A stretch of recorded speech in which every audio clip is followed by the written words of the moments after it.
Beyond the newsroom, where untold story is revealed.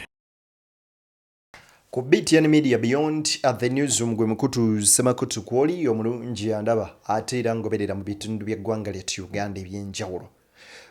Omuliro gukute ku okuliraana ekitebe kya National Unity Platform era ebibanda by'abatunda ebibajje bikutte omuliro ne bisanawo era n'amaduuka galiraanye awo gakoseddwa. Ebirala bingi tukyabireeta olabe nga munywanyi byonna obitegeera.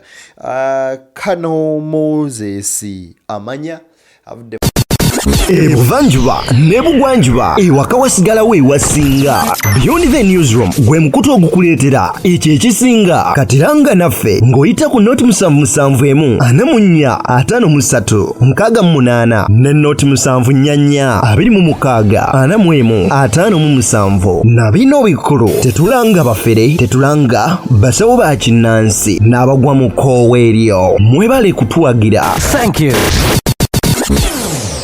Moses amanya avudde mu bulamu bw'ensi eno wuuno munnamagye omulala ow'okuntikko naye afudde ono nno mu wiiki 2 bajjeno babiri bafudde kwoteeka Kano omu bavudde mu bulamu bw'ensi eno. Bizze bityawo okubeera bwe bityo munywanyi byonna nsobodde bikuŋŋaanyiriza ebya munnayuganda eyasalawo okutta mukama we mu Syria bikutte enkandaggo era bibino ebipya ebizuuse ku ngeri gye yattamu bosi we.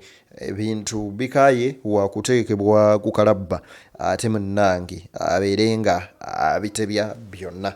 Nzadde niye akuweereza era akutuusaako ensonga z'essemasonga nga bwe zitambula mu ggwanga lyattu Uganda kw'oteeka ensi yonna okutwaliza awamu. Erinnya Nzadde niye okuba nga nkutuusaako ensonga n'obuwombeefu obw'ekika ekyaggulu nkusaba vidiyo sooka ogimpere like ogiwa like ejja kudduka emisinde mingi etuuke kubulisa kino mwasobola okuba nga agifuna ate mu bwoba omaliriza okukola ekyo kitegeeza nti twegasseeko nno mu butongole era ensonga zonna tuzitambuliza ddala malidadi sana malidadi kabisa. Awo nno nkujjukiza omukutu gwaffe ogwa Deni Exclusive weeguli nagwo wansi mu comment section nkuteereddewo link gigoberere osobole okuba nga ate ogwegattako tube nga tukuweereza ensonga nga bwe zitambula ate byonna obeere nga munywanyi obimanya butereevu nnyo nnyini ddala. Awo wennyini tukole bwe tuti kansooke nkuwe katambi kano obutambi buno bulinga bubiri bwenjagala okusooka okukuwa.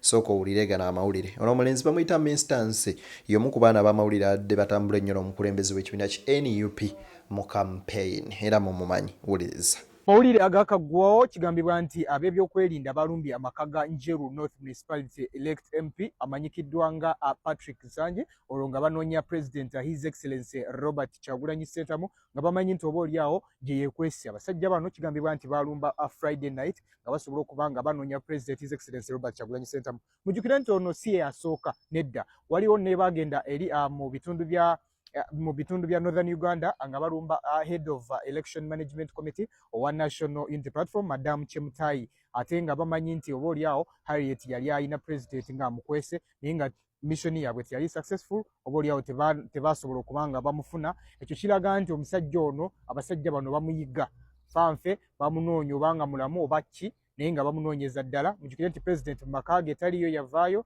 ng'okulonda kuwedde ate nga kuvaako olwo olunaku Emagere poliisi yalabikibwako banga n'essaawa zino wetwogerera kakati bakyali mu maka ge basitomize tebakkiriza yadde omuntu yenna ku accessinga obanga kuyingira mukko nga toli ku orders zaabwe oba bakulu oba bakama baabwe. So byebyo nno ebigenda mu maaso naye temwerabira okubanga mugenda ku Facebook okugenda ku TikTok okugenda ku X munoonyeko ku Geneva Summit 2026 musobole okubanga mufuna link mujoininge tusobole okubanga tubeera ffenna ng'ennaku z'omwezi 18 olunaku olwokusatu tusobole kubanga tugoberera bulungi ensonga nga president waffe wagenda okubanga ayogerako eri ensi yonna bingi. Mbadde sinza butakamalayo omanyi n'ekya Geneva. Robert Kyagulanyi Ssentamu olunaku olwaleero bannamateeka be bakedde magere kwoteeka n'abakulembeze b'ekibiina ki NUP nga bakulembeddwamu George Musisi baganiddwa okuba nga bayingira wano nno munnange omu ku balooya weakwatiddwa kyewuunyisa naye ate nga kituufu omu ku balooya ba Robert Kyagulanyi Ssentamu akwatiddwa gw'omulungi andaba era angoberera.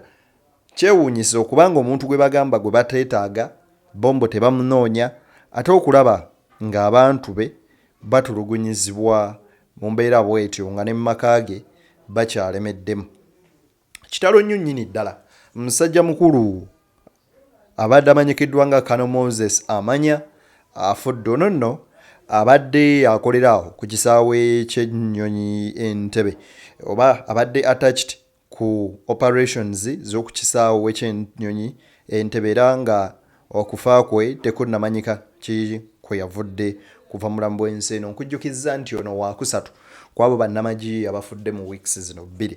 Jjukira nti okubojjako General Sunday oli ye yali naagenda kubeera nga ajja kwetaba mu kusabira omubiri gw'omugenzi General Takirwa wabula naye n'ava mulambo w'ensi eno. Kati Sunday aziikibwa ne Kano omulala.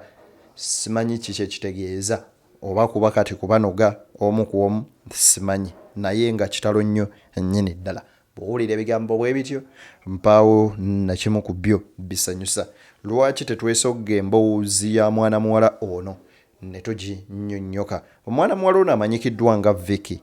Vicky ono Ajoko Vicky Munnayuganda ava mu mambuka era bw'owulira erinnya eryo teweebuuza.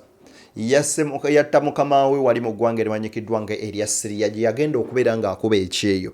Wabula bibi n'ayogedde biki n'engeri bwe yamuttamu. Tukawo obudde. No, I'm telling the truth. I don't want to lie. Okay. If I die when I'm telling you the truth that I'm the one who killed her because she told me that I'm already poisoned. And we have started misunderstanding on November because I asked her that I need my money to send in Uganda. She has refused. She told me that you wait for 4 months, then after 4 months I'll give you the money if you're working well. So misunderstandings start like that. She start mistreating me, not giving me food. And I have also stick, it is there in her mom. She used to beat me. And I told the daughter of Mama Yuda that your mother cannot give me the food. She used to pack me food 3 days, 2 days. راح تمثلي الآن الجريمة راح تنفذيها بهالمكان هذا.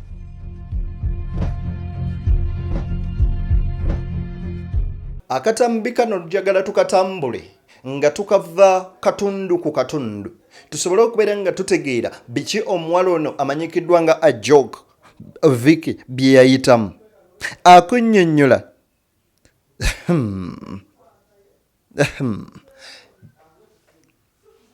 This is a Kotas video and I credit the corporate owners. A Ugandan Kadam based in Syria killed her boss and she's trying to narrate how this happened and the process or steps that she took. My goodness. Let's have a watch. أخذت من المنزل نقود مجوهرات. No, the whole story, I just, after killing and waiting for my die, I start moving without any shoes. I left the shoes inside. I move without shoes. These shoes they give me from the roadside when I was putting. I didn't pick anything. هل أنت نادمة على فعلك اللي ارتكبتيه بقتل الأستاذة هدى؟ I know I did, but apologize to all of Syria to forgive me because what I did not even need. I don't know what come over me. تم إنهاء التحقيقات. ستحال المتهمة الخادمة فيكي وغردية الجنسية إلى القضاء السوري لمحاكمتها أمام القضاء السوري وفق القوانين السورية.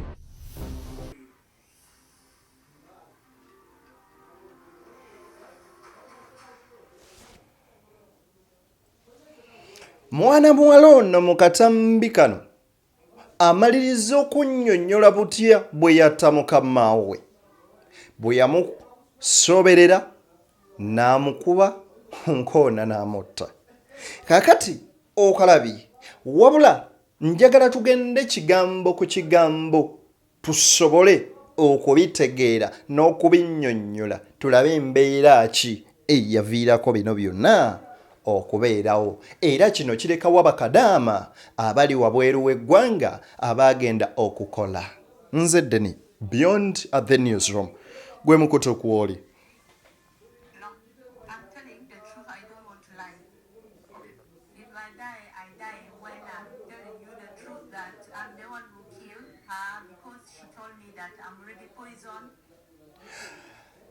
Saagala kugenda maaso na kubeera nga nfa nga soogedde mazima. Bwe kuba kufa kanfe, wabula njagala okubeera nga mbabuulira amazima. Ani annyonnyola bino? A joke Vicky, omwana Omunnayuganda yagenda mu Siriya okubeera nga anoonya munnange ekigulira magala eddiba. Ategeeza ba investigator, abategeeza nti njagala babuulira mazima temwemenya nze eyatta mukama wange, era njagala babuulira ngeri ki gye namuttamu kubanga yaŋŋamba nti ampadde obutwa ne bwe naakola ntya. Ye yamaze dde okuba ng'ampa obutwa. Tweyongereyo.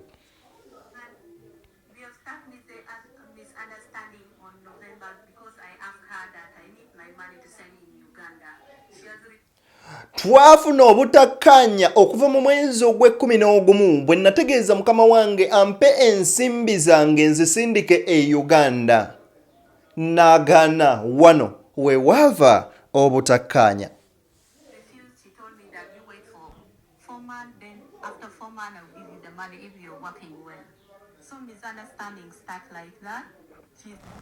Yaŋŋamba nti bw'oba owulira oyagala ssente zo sooka okole emyezi 4 ndabe butya bw'onaaba okoze, ndabe oba onaaba okoze bulungi ndyoke nkusasule ssente zo. Okuva ku olwo obutakkaanya awo we bwatandikira.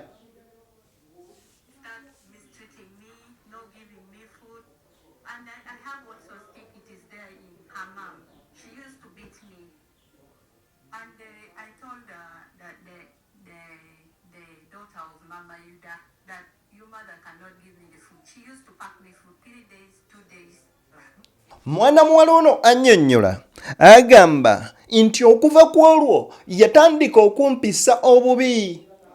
Yatandika okukwata omuggo guli wali nga nkuba mu mugongo, nankuba nga nfudde nte. Yatuuka ekiseera nannyima emmere nga sikyafuna kyakulya, ne ntuuka ne ŋŋenda ŋŋamba muwala we nti maama tampa mmere tampa kyakulya, era yampaakingire emmere okumala ennaku 3 nambirira.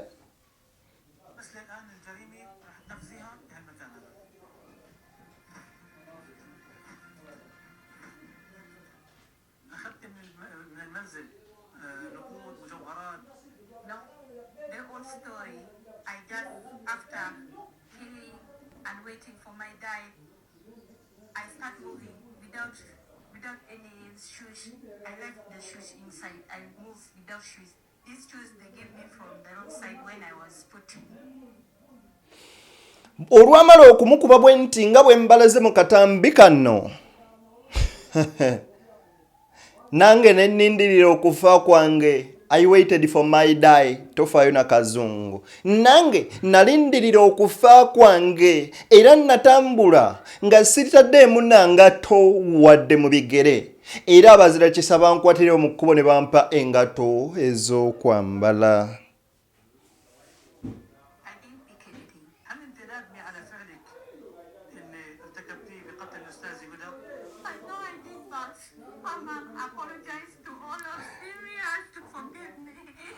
Agamba bw'ati, sirina na kimu kye natwala oba kye nakwatako.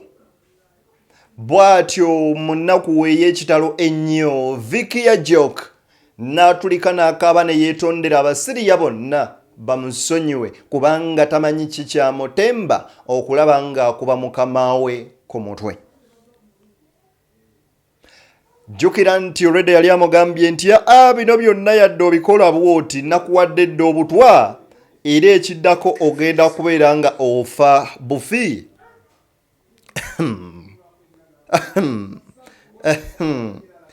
Tuli ku BTN Media Beyond at the Newsroom, gwe mukutu Semakoto Kwoli.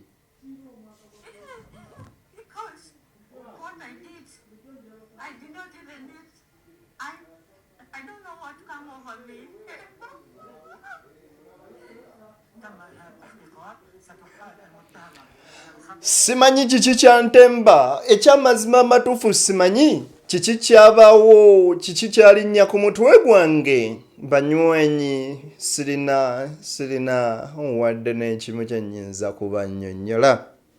Omwana Vicky ng'ali mu maziga ag'ekika ekya waggulu. Kino kirekawo abakadaama bannyinaffe bagenda obweru ku kyombo kya Buwarabu okubeera nga banoonya ekigulira magala eddiba. Eyinza okubeera entandikwa yaabwe ey'okubeera nga babonyaabonyezebwa n'okutya bannayuganda. Naye bw'otunuuliramu ensonga nga zino gwe bw'oba omulamuzi ogusala otya. Newankubadde nga bo mu bulamu bwabwe kyoyagibwa omanya nti abantu abo tebali tutwala kubeera nti tuli bantu. Buli kaseera bajja tutreatinga ng'ekyonzira, bajja tulabanga ng'ekyomu nsiko. Jjukira omwana akugambye nti yagamba mukama we lwakiri nzizaayo ku office n'amugamba sirina gye nkutwala already nakuwadde dde obutwa olinda ssaawa y'okufa sirina gye ngenda kuzza. Mwana n'agamba lwakiri nandibadde nzikakana singa onzeeza ku office n'agaana. Kwe yali atadde okubeera nga amukuba, kwe yali atadde n'okuba nga bw'atyo amutulugunya. Kitalo nnyo nnyini ddala. Vicky nga bw'omanyi abaana ab'engulu baba n'omutima ng'okuzaalibwa kumu n'okufa kumu, bw'atyo n'amukuba n'amutta. I think nti ekyo kye bayita attempted murder. I think so.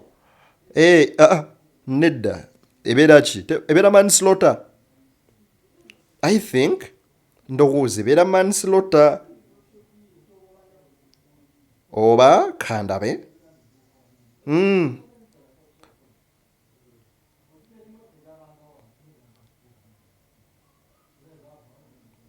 Oh, yeah. Kale kirabika I think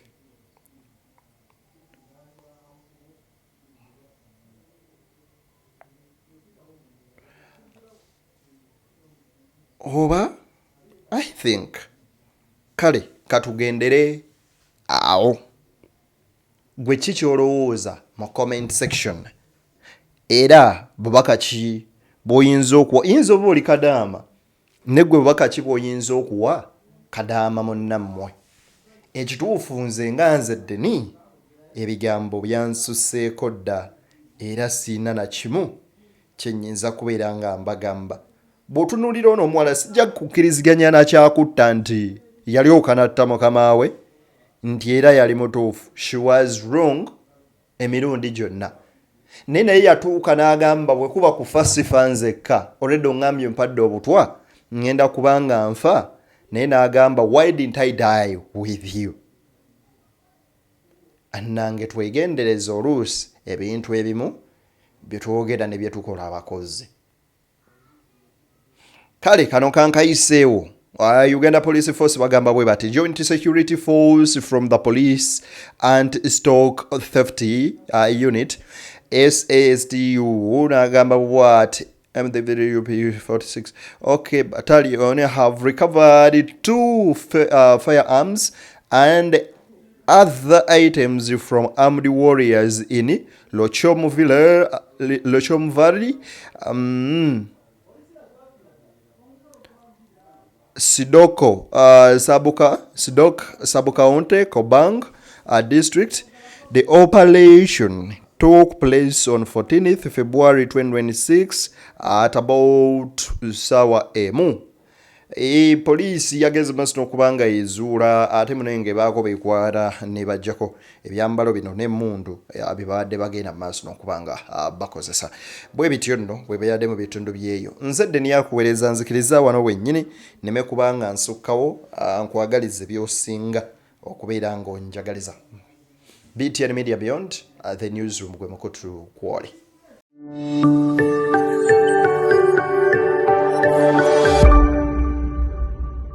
Beyond the newsroom, where untold story is revealed.